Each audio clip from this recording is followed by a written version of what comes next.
நேற்று வீடியோவோட கண்டினியூட்டி இது. அண்ட் இங்கே வந்தால் ஒரு ஸ்டோர் ரூம் இருக்குது ஆக்சுவலாக. ஸோ இது எங்களோட ஸ்டோர் ரூம். இவ்வளோ ட்ராலிஸ்லேயும் ட்ரெஸ் இருக்குது. அதாவது வின்டர் ட்ரெஸ்ஸு, சம்மர் ட்ரெஸ்ஸு அப்படின்ற மாதிரி இருக்கும், ஜாக்கெட்ஸ் அது இதுன்னு. ஸோ அதெல்லாம் இங்கே ஸ்டோர் பண்ணி இந்த ஸ்டோர் ரூமில் வச்சுருக்கேன். ஆக்சுவலாக அண்டர் கிரவுண்ட்லேயே ஒரு ஸ்டோர் ரூம் இருக்குது. நான் அப்பார்ட்மெண்ட் டூர் வீடியோவில் வந்து அது காட்டுறேன் ஒரு நாள். அண்ட் தென் என்னோடய மோஸ்ட் ஃபேவரட் பிளேஸ் என்னோடய கிச்சன் துணியை பார்த்தீங்களா, ஹீட்டர் மேலே காய வச்சுருக்கேன். ரூம் ஹீட்டரை வந்து நான் ட்ரையராக மாற்றிக்கிட்டு இருக்கேன். ஸோ கிச்சனில் வந்து ஸ்டேர் கேஸ் டோர் ஒன்று இருக்கும். ஸோ இது வந்து கீழே அண்டர் கிரவுண்ட் போகிறதுக்காக, லாண்ட்ரிஸ் இல்லைனா டஸ்ட்பின் கவர்ஸ்லாம் டிஸ்போஸ் பண்ணுறதுக்காக. இங்கே ஒரு டிஷ்வாஷர் இருக்குல்ல, அதை பாருங்கள். இந்த டிஷ்வாஷரை வந்து நான் வந்து ஸ்டோர் ரூமாக யூஸ் பண்ணிக்கிட்டு இருக்கேன். ஏன்னா நாங்கள் 2 பேருன்றதுனால மோஸ்ட்டாக நான் கையிலே பாத்திரம் விளக்கிடுவேன். அண்ட் நெக்ஸ்ட் எங்கள் பெட்ரூம். ஸோ அது கிச்சன் பக்கத்துலேயே இருக்குது.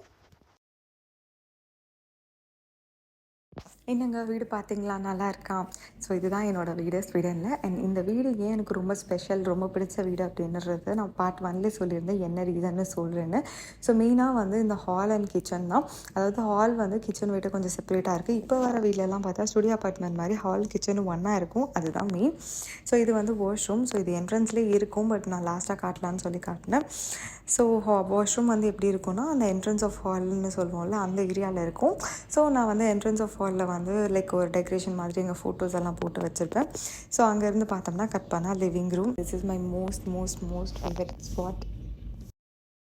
என்னங்க வீடு பார்த்தீங்களா, நல்லா இருக்கா? ஸோ நான் நெக்ஸ்ட் வீடியோவில் வந்து என்னோடய அப்பார்ட்மெண்ட்ஸை வந்து டூராக போடுறேன். பட் 100 years ஓல்டு அப்படின்றதுனால பில்டிங் அப்படி தான் இருக்கும். அது வந்து ரினோவேட் பண்ணலாமே அப்படின்னு யோசிச்சோம்னா, இங்கே வந்து ஒரு ரூல்ஸ் இருக்குது. அதாவது ஒரு இந்தந்த இயரில் தான் வந்து அதை ரெனோவேட் பண்ணணும், இவ்வளோ டைம் வேணும் ரெனோவேட் பண்ணுறதுக்கு. அதாவது ஃபார் எக்ஸாம்பிள் இப்போ 5 years அப்படின்னா அடுத்த 5 yearsக்கு அப்புறம் தான் அதை திரும்பி ஏதாவது பண்ண முடியும். அதுக்கு நடுவில் என்ன பண்ணுவாங்க அப்படின்னா பேட்ச் ஒர்க். ஸோ இந்த பேட்ச் ஒர்க் பண்ணி தான் வந்து அதை சரி பண்ணுவாங்க. இதுதான் என்னோடய வீடு.